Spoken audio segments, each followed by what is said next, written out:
You're listening to the Weekend Sport Podcast with Jason Pine from News Talk ZB. James McOnie is in France. You're back in Paris, are you, after watching the All Blacks in Lyon last night, James? Yes, I'm okay. Yes, I caught the TGV, which translates Très Grand Vitesse, very fast train. And so it's good to be back in Paris after the Lyon has actually become quite an epicenter for the World Cup. I mean, they do boast about their food and it's the centre of France with the Rhone River running through it. But at the moment, it really does, all the fans have congregated, and I think did they have 60,000 there last night? It felt like it was up around that amount, and still problems leaving that ground, I did not notice. So, I know a lot of people in New Zealand who go, oh, Eden Park's a nightmare. Well, apparently the Olympic start in Lyon is a nightmare too. So, it's there's problems that are global. In terms of the All Blacks performance, we sort of picked over the bones of it yesterday on the show, but I'd be interested to hear what you thought. A convincing win, obviously, by the All Blacks. Well, what will they take out of it as they now look ahead to Uruguay and then beyond to the quarterfinals? Well, I know that I'm going to get called out for plagiarism on my mate's Rugby World Cup WhatsApp group, but we have been discussing that really speeding the game up and passing the ball is the key for the All Blacks. That's when teams are scared of us, right? And you notice that, I know it was a convincing victory, it was one-way traffic, but keeping the ball alive, just the Italians had no answer, and I think even stronger teams would be the same. Is that what you took out of it as well, Piney? Absolutely right. Yeah, absolutely. I mean, Italy just couldn't live with the All Blacks, and not a lot of Tier 2 teams really can when they play that way. It's I guess the translation now into what that'll mean and whether they'll be able to play that way when they come up against a quarterfinal opponent, which is highly likely to be the Irish. I'm sure the Irish have already started breaking down what the All Blacks did yesterday, even though they've still got to get past Scotland, of course. But yeah, an Ireland All Blacks quarterfinal seems almost inevitable. So will they be able to play that way against Ireland? I doubt it, but they've got to take confidence, right? Well, that's the whole thing. It's like, how do you achieve that? Well, I think one of the important parts is the power of persuasion. So when you are addressing the referee, and I know they have meetings before the game and the build-up, that you actually have to say, look, we don't want to have these stoppages, these nonsensical stoppages. I saw one the other day when Ireland played South Africa where Eben Etzebeth was doing his own strapping. So he's not actually that injured, is he, if he's actually tending to his own injury? So they need to, World Rugby really needs to sort of be quite vigilant on this, and I'm sure referees know that speeding up the game is one of the mandates, and so that's part of it, is saying, yeah, we need to speed up the game.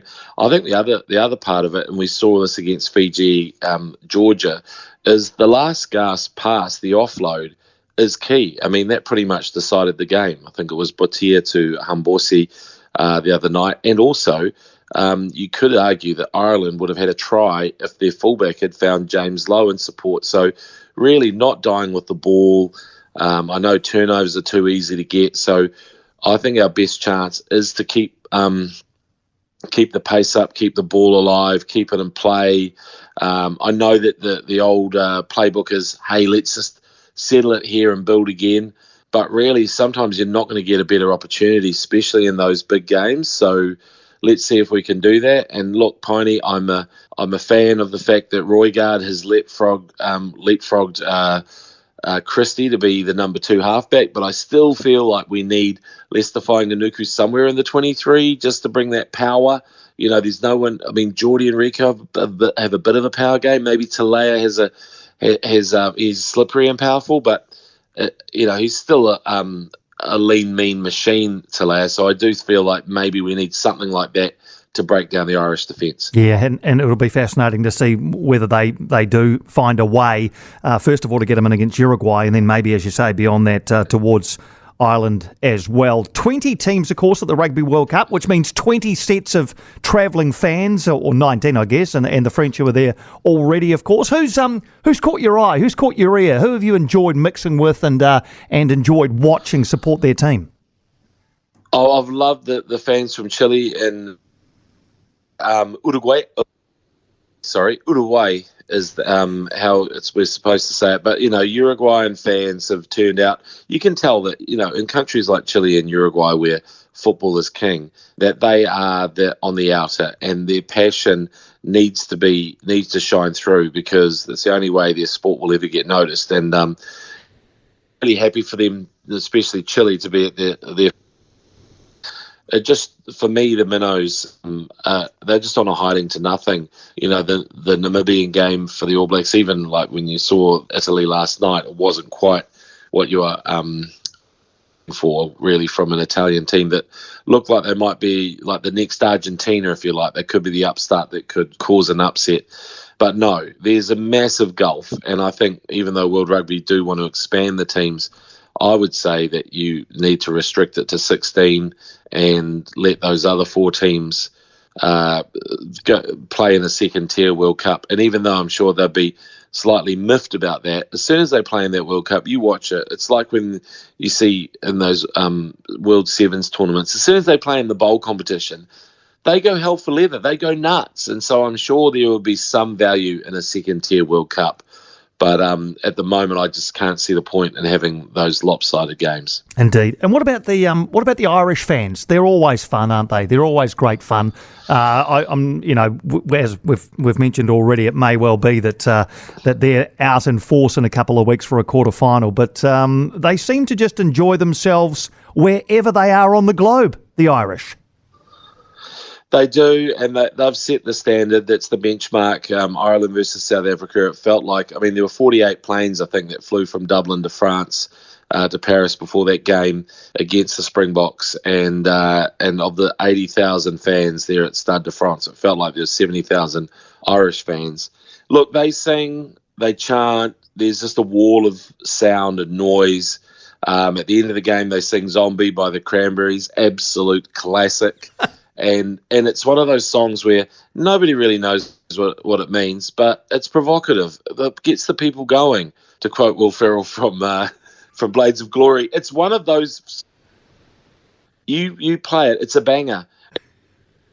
New Zealand fans, we've got a lot of work to do, and I feel partly responsible because I've worked for a show where we've done a few songs in our time, Piney, but maybe I've just forgotten about the fans and what we need to do, because Tutina Maina Iwi didn't take off in the Lions. Yes, with Ruby Tui it was good, but it didn't take off in the Lions series. Dance exponents, Why Does Love Do This To Me? They tried that in the 2011 World Cup with a modicum of success, but I think this is what we need to do, Pony. You and I, we've got to join forces. We've got to try and work out from the people, the News Talk ZB listeners, what is the song that if they played, a Kiwi song, that would get you going and you would sing it from start to finish in full voice without that classic Kiwi shyness that we need to break the going to get absolutely done on the atmosphere front in this quarterfinal. All right, text line open, 9292. What is that song? What is that sing-along song from start to finish that can rival the songs of some of the other nations? Great to chat as always, James. Absolutely loving your work on NZR Plus, and always good to catch up on this show, of course. Enjoy your week, and we'll do it again next Sunday. Cheers, Piney. Au revoir, monsieur. Tu me manques, which means I miss you. I miss you too, my friend. I miss you too. James McOnie, part of our Sundays here on News Talk ZB. For more from Weekend Sport with Jason Pine, listen live to News Talk ZB weekends from midday or follow the podcast on iHeartRadio.